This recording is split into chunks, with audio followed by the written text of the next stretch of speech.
Hello students, teachers and friends. I hope you all are doing well. Book keeping and accountancy subject को मैं आप लोगों के सामने एक डिफरेंट तरीके से लाना चाहता हूँ. Then why don't we start from the zero. एक बेसिक से उसके रूट से क्यों ना शुरुआत की जाए. जैसे history of accounts, their origin, evolution of book keeping and accountancy. इस सब्जेक्ट की शुरुआत सबसे पहले कहाँ हुई, who has started first. With this हम यह भी पढ़ेंगे कि who was the first person in India जिन्होंने इस सब्जेक्ट की शुरुआत की. And do you know who was the first one in India who become the chartered accountant, और जिनके नाम से हर साल all India first rank holder को गोल्ड मेडल दिया जाता है. और इन India who provide the CA degree. अगर आपको चार्टर्ड अकाउंटेंट बनना है तो कहाँ से पढ़ाई करें. सीए करने के लिए आपके पास बेसिक क्वालिफिकेशन कितनी होनी चाहिए, इसका ड्यूरेशन कितना होता है. इन सब बेसिक पॉइंट के साथ मैं अपने सब्जेक्ट की शुरुआत करना चाहता हूँ. तो let's begin my students, teachers and friends with this subject book keeping and accountancy. Let's begin with the subject. तो सबसे पहला पॉइंट है history of book keeping and accountancy. तो फ्रैटर लूका पेसियोली इटालियन मैथमेटिशियन, इटली में 15th सेंचुरी में पहली बार double entry book keeping system की शुरुआत की थी. He is also called as a father of accounting. उनको फादर ऑफ अकाउंटिंग के नाम से भी जाना जाता है. ही हैज़ डिस्क्राइब इन 1494 में in detail the contemporary standard accounting का. तो ये जानकारी हमें होनी चाहिए. तो इन सब बातों को देखने के बाद, पढ़ने के बाद हमारे दिमाग में कौन से क्वेश्चंस अराइज होते हैं.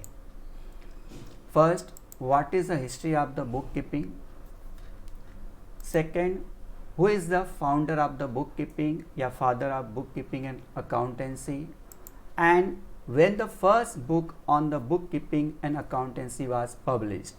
The first published accounting book was written in 1494 by the Venetian monk Luca Pacioli. इन सब चीज़ों को आपको दिमाग में रखना होगा. ये सब बहुत बेसिक चीज़ है जिसे अगर हम दिमाग में रखेंगे तो आगे चल के इस सब्जेक्ट में हमको बहुत ज़्यादा इंटरेस्ट आएगा. Now move on the next point, that is second point, evolution of accounting in India. कहा जाता है कि चंद्रगुप्त मौर्य के समय मिनिस्टर थे कौटिल्य, जिन्होंने उस समय कौटिल्य अर्थशास्त्र बुक लिखा था. बाद में यह बुक देशीनामा के नाम से जाने लगा, जिसमें how to maintain the book of accounts के बारे में देखा जा सकता है. उसी तरह से 12th सेंचुरी के समय आफ्टर द सिविलाइजेशन जो रिच लोग होते थे, उनके मैनेजर, एजेंट अपने मालिकों के प्रॉपर्टी का अकाउंट मेंटेन किया करते थे. उनका हिसाब किताब रखते थे, पैसे लेना है, कहाँ कहाँ से पैसे आने हैं. इन सब चीज़ों को हम 12th सेंचुरी में देख सकते हैं. तो यहाँ तक हमने क्या देखा, कौन कौन से क्वेश्चन हमारे दिमाग में आने चाहिए. तो first, what is the old name of accounts in Indian language, जिसे हम लोग देशीनामा कहते हैं.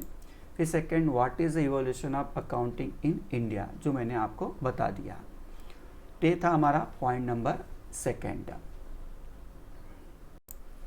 Now the next point, that is who is the father of Indian accounting. Indian accounting के फादर किन्हें कहा जाता है. तो इंडिया में अकाउंट्स एजुकेशन को सबसे पहले लाने का श्रेय के.एस. अय्यर को जाता है, जिनका पूरा नाम श्री कल्याण सुब्रमणी अय्यर है, जिन्हें father of accounting in India कहा जाता है. तो ये पॉइंट पढ़ने के बाद हमारे दिमाग में कौन सा क्वेश्चन अराइज होता है, who is the father of Indian accounting. चलो अब हम लोग नेक्स्ट पॉइंट पे चलते हैं. नेक्स्ट पॉइंट है who was the first CA in India. तो सीए गोपाल दास, पद्मश्री, कापाडिया, जिन्हें इंडिया का सबसे पहला चार्टर्ड अकाउंटेंट कहा जाता है। आईसीआई से सबसे पहला मेंबरशिप सर्टिफिकेट उन्हें मिला है ऑन द 9 जून 1950 को। उनकी याद में हर वर्ष ऑल इंडिया फर्स्ट रैंकर को, जो सीए में फर्स्ट रैंकर आते हैं, उन्हें गोल्ड मेडल अवार्ड से नवाजा जाता है।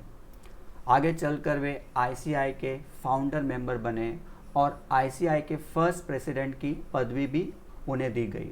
साथ ही साथ प्रेसिडेंट के तौर पर सबसे लंबी सर्विस देने का श्रेय उनके नाम पर ही है। तो ये पॉइंट्स आपके दिमाग में आ जाना चाहिए। तो यहाँ पे कौन सा क्वेश्चन अराइज होता है? Who was the first CA in India? चलो next point, that is point number 5, institutes of chartered accountant of India, जिससे हम लोग आईसीआई कहते हैं। तो आईसीआई एक स्टैट्यूटरी बॉडी है जो पार्लियामेंट एक्ट के अंतर्गत आता है। चार्टर्ड अकाउंटेंट एक्ट 1949 बना है, जो इंडिया में सीए प्रोफेशन की डिग्री देता है। अगर आप सीए करना चाहते हो तो 12th या उसके इक्वालेंट डिग्री आपके पास होनी चाहिए। यह डिग्री 4.5 ईयर्स से 5 ईयर्स तक का होता है, जिसके 4 स्टेजेस है, जैसा CA foundation course, CA intermediate course, CA articleship और सीए फाइनल कोर्स। उसके बाद आप एक चार्टर्ड अकाउंटेंट कहला सकते हैं। ठीक है, तो ये चीज़ आपको अपने दिमाग में रखनी होगी। क्या बिना सीए आप अकाउंटेंट बन सकते हैं? तो इसका आंसर है यस। यदि आपके पास बीकॉम की डिग्री है, आपके पास book keeping and accountancy subject का नॉलेज है, किसी सीनियर क्वालिफाइड अकाउंटेंट के अंडर कुछ सालों तक आपने एज ए जूनियर अकाउंटेंट काम किया हो, तो आप एक अच्छे अकाउंटेंट बन सकते हैं। लेकिन ऑडिट वर्क या annual report, income tax file return, इन सब के लिए आपका सीए होना बेहद ज़रूरी है। तो यहाँ पर हमने देखा कि छोटी छोटी जो पॉइंट्स है जो हम लोग कभी देखते नहीं है। हम अपने जीवन में अकाउंट्स तो पढ़ते हैं, लेकिन अकाउंट्स की शुरुआत कहाँ से हुआ, किसने की, इंडिया में एक कब आया, चार्टर्ड अकाउंटेंट की पढ़ाई के लिए हमको कहाँ से पढ़ाई करने चाहिए, उसके लिए हमको कौन सी डिग्री हमारे पास होनी चाहिए, ये सब छोटी छोटी बातें हमको हमारे दिमाग में रखनी बहुत ही ज़रूरी है। तो हम देखते हैं बुक कीपिंग एंड अकाउंटेंसी का जो फर्स्ट चैप्टर है, उसके अंदर क्या क्या हमको पढ़ना होगा।